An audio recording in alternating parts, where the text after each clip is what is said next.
Hello and welcome to The Appointment. I am Pranjal Sharma. Joining me today for a conversation is Ritesh Agarwal, who is the founder of Oyo. Ritesh, thank you very much for being on the show with us today. Thanks for having me here, Pranjal. Ritesh, you have started something very exciting and new with Oyo in the hospitality sector. Tell us a little bit about the origins of the concept, even though you are much celebrated. But I'd like to hear in your words, how did this idea come about? So, reality is our country faced this problem of finding clean, comfortable rooms at the, in the budget segment forever. I mean, when I was growing up as a young kid, all the time when our family would travel, and especially when I grew up as a conservative family, all the travels used to be to religious destinations. And all of these travels would end me up at one of our relatives' houses, especially because there were not great, clean, comfortable places available for the right price. So first off, this is not any amazing revelation that I had as an idea. This was a problem that existed forever. At the same time, it got connected to me when I was traveling for close to 3 months every day at a new property right after my 12th grade. And when I realized that across all of these experiences, while I was having great affordable times, there was something wrong about each place. They were not predictable and there was a surprise every time I checked in there, which is where the intent of solving this problem came about. There was no consistency. There was no consistency. And more than consistency, there were a lot of surprises. That is, at one hotel that you would go to, the beds would be really torn. At one of these places, the washrooms won't be clean. At one place, you can't pay by credit card. So very, very small issues that are hygiene in terms of expectation. From understanding the problem to creating a business model around it, to be able to then convince people to invest in your idea, and then to be able to establish and run a business. These are very critical steps, and a lot of startups and entrepreneurs have faltered at some or the other for various reasons. What was the process that you think allowed you to reach where you are today? Yeah, so I think naturally, if I were to answer you, there would be two very important things that would lead to ensuring that you keep jumping across all the humps. Look, there is of course a small element of luck in that, because if there was something that drastically changed and even if you did everything right, things might be different.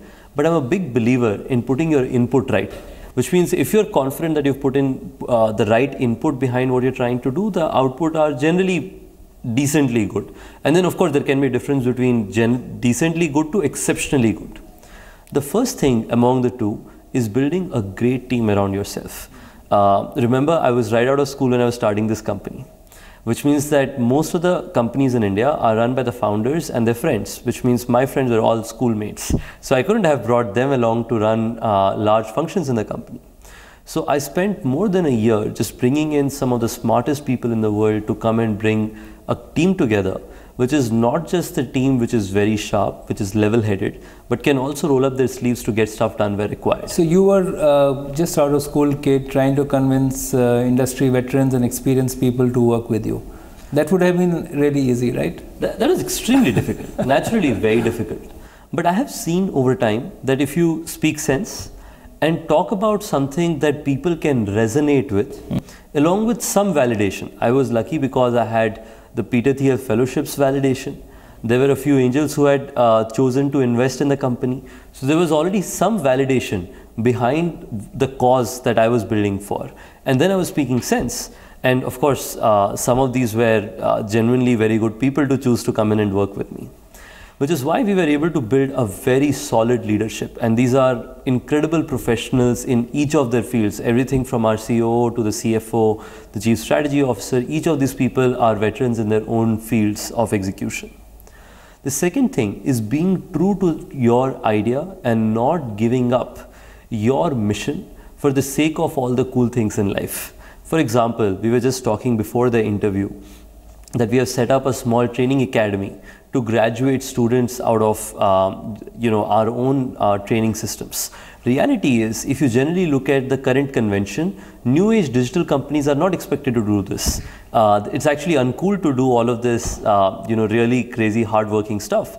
But for us, delivering service is among the top priorities of anything that we do, which is why not only do we have this training academy, but we have more than 300 people on the field in every city where we operate to ensure we can standardize the hotels, and after that audit them every 3 days to ensure the service is great.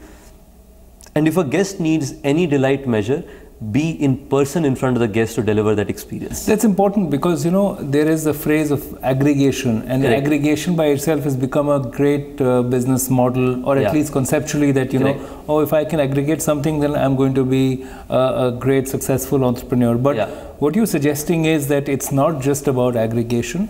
It is about investing in the idea and the sector that you are in. So it's equally about capability, but also making sure that the sector also transforms. We actually, I personally dislike the word aggregators significantly because we are not aggregators. What we are effectively is a brand network where each partner that we go and put our stamp on, the quality is great. And that's not just great because we've once stamped it, but because every day, any service that the guest expects is equally my responsibility as much as my partner's. That's a very big risk in a way. A risk in the sense that you are creating a brand and you're taking ownership of the quality of a service where you may not be completely in control of.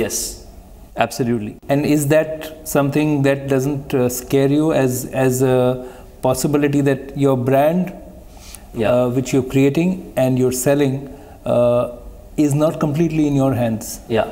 No, look, first off, when we think about our business, we have a very interesting dialogue internally that we are big fans. Our company is a big Bollywood fan group, right? Like all of us love Bollywood. So one of the dialogues in a movie called Khosla Ghosla was called, and this is how India loves to live, which is a party ho ya broker. हमारे देश में party की respect हमेशा broker से ज़्यादा होती है. So we are clear कि हम पार्टी हैं.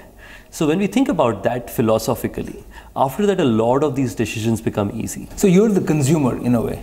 We want to nobody owns the consumer at the end of the day, but it's our responsibility to ensure that the consumer has a great experience come what may. And so you're invested in the experience of the consumer. So let me take a short break over here, Ritesh, but I'll continue my conversation with Ritesh Agarwal, founder of Oyo, and talk to him about what kind of investment in talent and people is required for a company in the hospitality sector but running on a technology platform.